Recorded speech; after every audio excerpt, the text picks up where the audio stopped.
Bonjour Éric Coquerel, député La France Insoumise de Seine-Saint-Denis, président de la commission des finances de l'Assemblée nationale. Marine Le Pen, condamnée avec une inéligibilité à effet immédiat.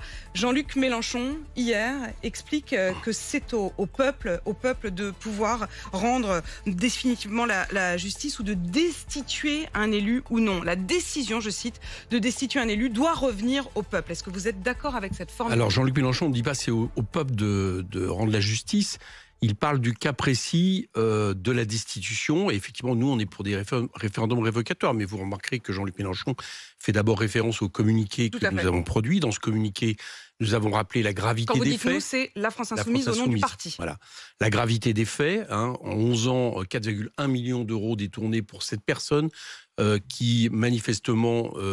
n'ont pas consacré une minute en tant que collaborateur parlementaire, donc des faits graves de détournement de fonds publics, et les juges ont appliqué tout simplement la loi. De ce point de vue-là, on prend acte. Donc nous, on vient et dans toute cette affaire, il faudrait peut-être pas transformer les choses. Je dis ça parce qu'il y a des appels carrément à la dictature des juges, il y a des appels, des menaces par rapport aux juges. Il faudrait peut-être pas confondre les choses. Le coupable, c'est pas le juge. Et la victime, c'est pas le Rassemblement national, en l'espèce, d'accord? Donc, remettons les choses d'équerre. Après, il y a la question... donc, il y a un recours possible sur tout. Voilà, nous, on est pour que le droit de la défense soit respecté, sauf... En l'espèce, il n'y a pas de recours possible, il n'y a pas d'appel ou de suspension par l'appel de la décision d'application immédiate de l'inéligibilité. Absolument. Mais ça encore, ce n'est pas le juge qui est responsable. Le juge applique la loi qui a été décidée par le législateur 2016-2017. Et on a une certaine Marine Le Pen. C'est vous qui avez hier au BFM, enfin en tout cas votre télésœur, qui a rappelé qu'en 2013, Marine Le Pen disait qu'il fallait qu'il y ait une éligibilité à vie. Tout à fait. Donc quelque part, c'est le retour à l'envoyeur. On a depuis pas mal de temps, j'allais dire, une accentuation de la répression pénale. Et les juges, même sur l'inéligibilité, c'est même depuis la loi Sapin, ils sont même obligés dans ce genre d'affaires, de la prononcer. Donc ceux qui doivent s'interroger aujourd'hui, c'est ceux qui pratiquent cette surenchère. Et le Rassemblement national, vous l'avez constaté, à l'époque où il disait « nous sommes main propre, tête haute », tout le monde pique de l'argent dans les caisses, sauf nous, etc., n'a pas été en reste. Donc c'est eux qui doivent s'interroger, pas les juges, c'est les législateurs. Et vous estimez que ce sont donc les législateurs qui ont donné cette position et cette option. Mais tout de même, j'en reviens à cette formule de Jean-Luc Mélenchon qui dit « la décision de destituer un élu doit revenir au peuple ». Nous sommes pour une 6e République. Donc, vous auriez considéré que Marine Le Pen aurait dû pouvoir faire appel, y compris de cette question. Sur l'appel, oui. Voilà. Parce qu'on est pour ça. D'ailleurs, on n'aurait pas voté ces lois si elles étaient. Vous savez, nous, il y a quelque temps, par exemple, on vient de faire une loi sur le narcotrafic. Voilà. Et nous avons dit, même sur le narcotrafic, même sur le trafic de drogue, qui est évidemment extrêmement grave, les droits de la défense doivent être respectés jusqu'au bout. Les avocats peuvent avoir tout le dossier. On a entendu à ce moment-là, notamment des rangs du RN, des gens qui nous disaient « vous êtes les amis des trafiquants de drogue ». Eh bien, nous sommes pour respecter l'état de droit, les droits de la défense de manière intégrale. Est-ce que ça veut dire que vous considérez que l'état de droit, en l'espèce, et c'est ce que dit Marine Le Pen, elle dit l'état de droit a été violé dans la mesure où je ne peux pas faire appel de cette décision. Le droit tel que le Rassemblement national le voit, c'est-à-dire toujours plus de répression pénale, n'a pas été violé en l'occurrence, il a été appliqué.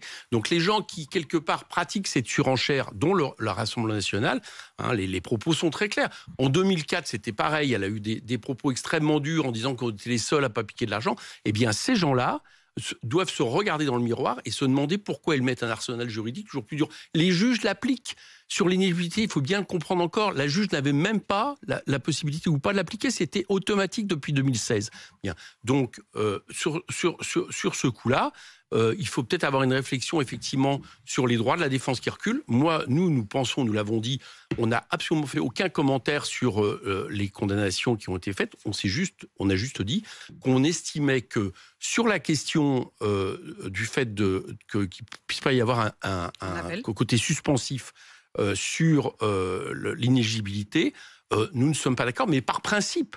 Et nous rajouterons quelque chose, c'est ce que fait Jean-Luc Mélenchon hier, c'est que nous sommes pour une 6e République où nous contestons tellement, j'allais dire, le fait que les élus puissent faire n'importe quoi, que nous pensons qu'il doit y avoir un droit de révocation. Vous voyez, c'est pas... De révocation? Ça veut dire quoi, un droit de révocation? Ça se fait dans certains pays du monde.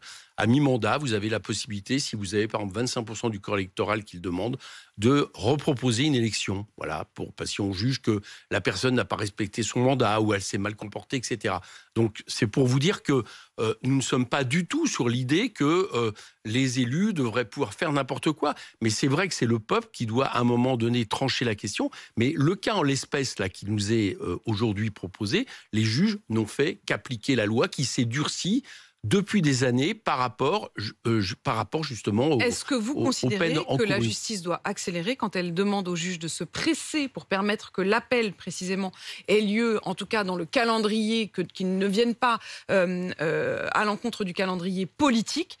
Est-ce que vous estimez en effet qu'il faudrait que la justice accélère et que l'appel puisse être... Mais moi, je suis cohérent. À partir du moment où je dis que tout à fait, non, mais je ne vous reproche pas l'incohérence, Éric Coquerel, pas du tout. À partir du moment où j'estime que les droits de la défense doivent être respectés, notamment par rapport à un calendrier électoral. Et vous savez qu'il y a une décision du Conseil constitutionnel, alors certes pour des élus locaux, qui parlait de la liberté des électeurs. Voilà, il ne fallait pas qu'un jugement aille à l'encontre de la liberté des électeurs. Donc à partir de là, c'est de la même manière que les juges ont là appliqué la loi qu'on leur permet d'appliquer, d'accord, qu'on leur oblige même d'appliquer. Il semble normal que Marine Le Pen puisse faire appel, comme n'importe quel justiciable, voilà, par rapport à ces faits. Et ça me semble assez normal, vu qu'on sait bien que, d'ailleurs, cette inéligibilité, il y a 2017, que 2027. Ça puisse se faire avant 2017. Voilà, c'est tout.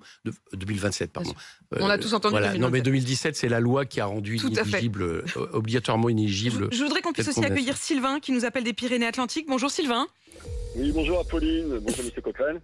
Sylvain, quelle est votre réaction à vous ?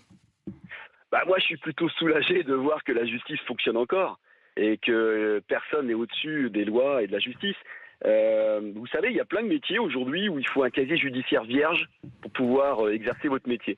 Ce qui est assez étonnant, c'est que nos hommes politiques, eux, n'ont pas besoin d'avoir un casier judiciaire vierge pour exercer dans la vie politique française.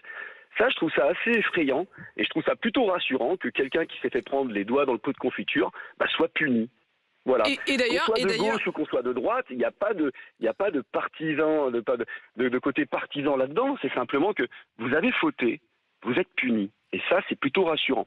Quand on voit qu'il y a certains hommes politiques à l'international qui donnent des conseils, merci pour les conseils en termes de démocratie venant de M. Poutine ou de M. Orban.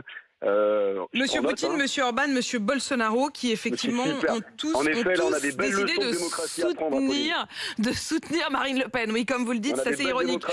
On a des belles leçons de démocratie. Quand on voit que M. Poutine est capable de se faire élire à plus de 90% des suffrages exprimés, on sait que là derrière, il y a une vraie démocratie qui est en marche. Et M. Medvedev, je précise aussi, M. Medvedev, qui lui-même avait été président puis Premier ministre avec une sorte de roulement avec Vladimir Poutine, a lui aussi apporté son soutien à Marine Le Pen. Je voudrais que vous puissiez, Éric Coquerel, réagir aussi à ce point. Sylvain évoque la question du casier judiciaire vierge. Ouais, est-ce que ça pourrait être une des solutions ? Moi, je dis attention à ce qui peut se retourner. D'accord ? Parce que là, on voit par exemple des faits, chacun les répréhensibles, c'est un détournement de fonds publics. D'ailleurs, vous remarquez que dans la fameuse vidéo de 2013 que vous avez sortie, elle cite les détournements de fonds publics comme devant rendre inéligible à vie quelqu'un. Bon. Mais par exemple, je ferai remarquer à votre interlocuteur que aujourd'hui, par exemple, vous êtes syndicaliste ou membre d'une association, vous pouvez très bien vous retrouver condamné par la justice. Est-ce qu'on estime que, par exemple, ces personnes-là devraient ne plus pouvoir se présenter à une élection ? Je ne suis pas d'accord avec ça. Je ne suis pas d'accord non plus avec le principe, mais quel que soit le justiciable, d'accord, de condamnation à perpétuité, quelle qu'elle soit, à vie. Voilà. Donc je pense que, comme toute personne, les gens ont droit à la réhabilitation, etc.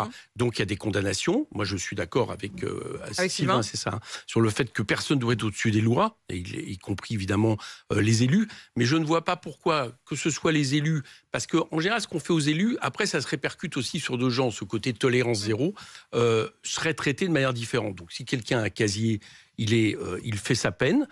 Une fois que la peine entièrement. est Je peux remarquer que quand vous êtes en prison et autres, vous ne pouvez pas vous présenter à des élections. Mais une fois que la peine est purgée, je ne vois pas pourquoi quelqu'un serait privé de ses droits civiques au-delà de ce que décide le juge. Justement, je suis pour que ça soit la justice qui le décide et les droits civiques peuvent être, empêchés pendant des années et des années. Donc laissons la justice faire et ne faisons pas de peine de perpétuité qui durcissent toujours la répression et qui peut à un moment donné se retourner contre ceux qui l'ont proposé. Merci Éric Coquerel d'être venu dans ce studio réagir ce matin. Vous qui êtes donc député La France Insoumise de Seine-Saint-Denis et président de la commission des finances de l'Assemblée nationale. Merci aussi à Sylvain d'avoir participé.